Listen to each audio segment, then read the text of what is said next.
안녕하세요. 당귀다 TV 구독자 여러분. 오늘 소식은 바로 이겁니다. 정부가 부동산 투기 세력에 사실상 전쟁을 선포했는데요.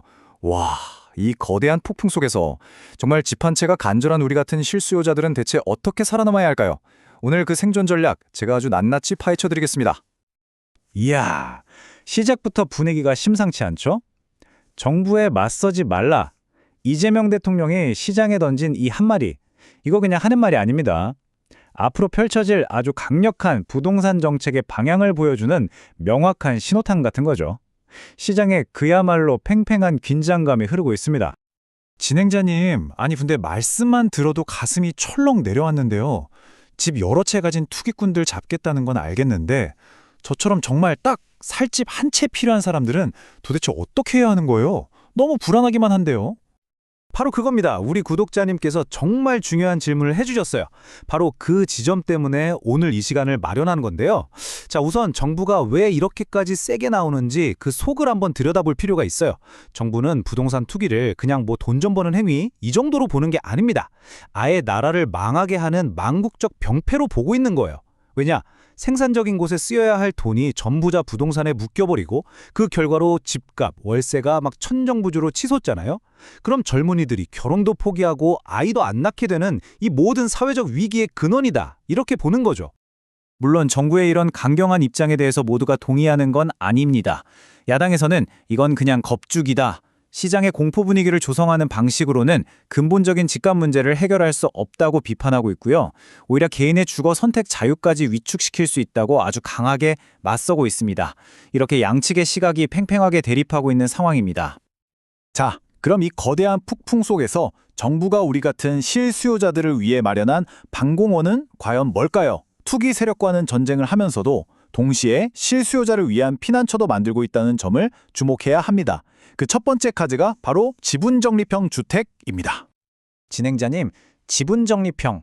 말이 좀 어려운데요. 그게 정확히 뭔가요? 좀 쉽게 설명해 주실 수 있을까요? 네, 그럼요. 자, 집 한 채를 피자 한 판이라고 한번 생각해 보세요. 처음에는 그 피자 한두 조각, 그러니까 전체 지분의 한 10에서 25% 정도만 먼저 사는 거예요. 그리고 일단 입주해서 살면서 아직 내 것이 아닌 나머지 피자 조각에 대해서는 시세보다 저렴한 임대료를 내는 거죠. 그러다가 돈이 모일 때마다 몇 년에 한 번씩 지분을 추가로 사들여서 최종적으로는 이 피자 한 판, 즉 집 전체를 내 것으로 만드는 방식입니다. 이 과정의 핵심은요, 바로 초기 부담을 획기적으로 줄이는 데 있습니다. 정말 적은 지분만으로 일단 내 집에 들어가서 살고 저렴한 임대료를 내면서 안정적으로 거주하는 거죠. 그러면서 마치 우리가 적금 붓듯이 차곡차곡 지분을 쌓아 나가서 최종적으로는 완전한 내 집을 갖게 되는 겁니다. 말 그대로 정부가 내 집 마련의 첫 사다리를 딱 놓아준 셈이죠. 이 제도의 가장 큰 장점, 뭐니 해도 초기 자금 부담 완화입니다. 그러니까 목돈 넘는 사회초년생이나 신혼부부도 이제 내 집 마련의 꿈을 꿔볼 수 있게 되는 거죠. 또 그냥 월세처럼 돈이 사라지는 게 아니라 내 집의 지분을 늘려나가는 거니까 안정적인 자산 증식의 기회도 되고요. 주로 청년이나 신혼부부를 대상으로 정부가 꾸준히 공급할 예정이라니까 자격이 되는 분들은 이거 정말 꼭 눈여겨보셔야 합니다. 자, 그럼 이번에는 집을 사기 전에 전월세로 거주하는 분들을 위한 이야기로 넘어가 보겠습니다. 내 집 마련의 씨앗이 되는 정말 소중한 보증금을 지키는 방법이죠.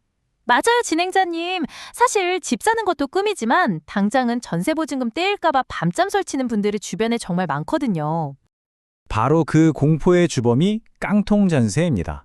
이게 뭐냐면 쉽게 말해서 집주인이 집을 팔아도 내 전세금을 다 돌려주지 못할 정도로 빚이 많거나 집값이 폭락한 아주 위험한 집을 말하는 거예요.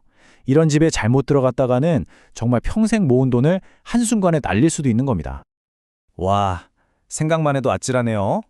그럼 이 깡통 전세 같은 위험으로부터 제 소중한 보증금을 지킬 수 있는 실질적인 방법은 뭐가 있을까요? 다행히도 정부가 아주 강력한 안전장치들을 마련해 뒀습니다.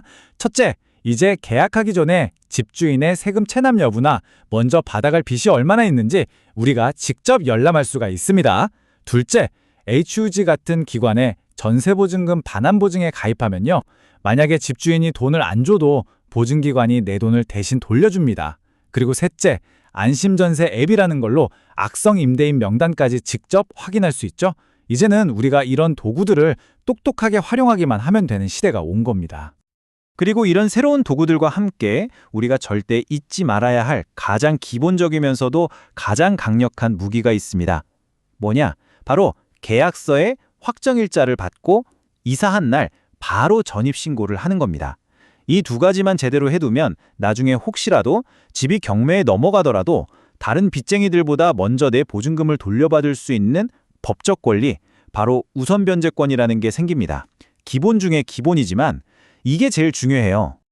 자, 오늘 정부의 투기와의 전쟁 속에서 우리 실수요자들이 스스로를 지킬 두 가지 큰 전략을 살펴왔습니다. 첫 번째는 지분적립형 주택으로 내 집 마련의 부담을 줄이는 것, 그리고 두 번째는 정부의 안전장치를 활용해서 내 전세보증금을 안전하게 지키는 것이었죠. 그렇군요. 진행자님, 그럼 어쩌면 이렇게 시장이 시끄럽고 어수선할 때가 오히려 투기 거품이 쫙 빠지면서 저희 같은 실수요자들이 제대로 된 집을 찾아볼 기회가 될 수도 있겠네요? 바로 그겁니다. 바로 그 점을 주목할 필요가 있어요.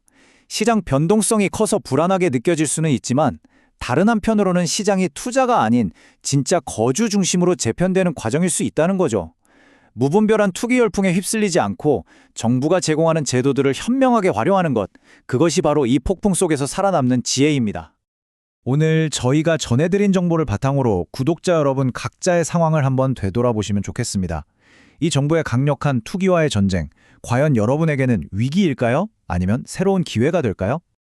부디 오늘 정보가 여러분의 현명한 선택에 큰 도움이 되기를 바랍니다. 오늘 준비한 내용은 여기까지입니다. 시청해주셔서 정말 감사합니다.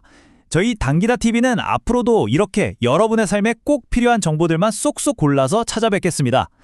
오늘 내용이 도움이 되셨다면 구독과 좋아요 꼭 좀 눌러주세요. 저희에게 정말 큰 힘이 됩니다. 감사합니다.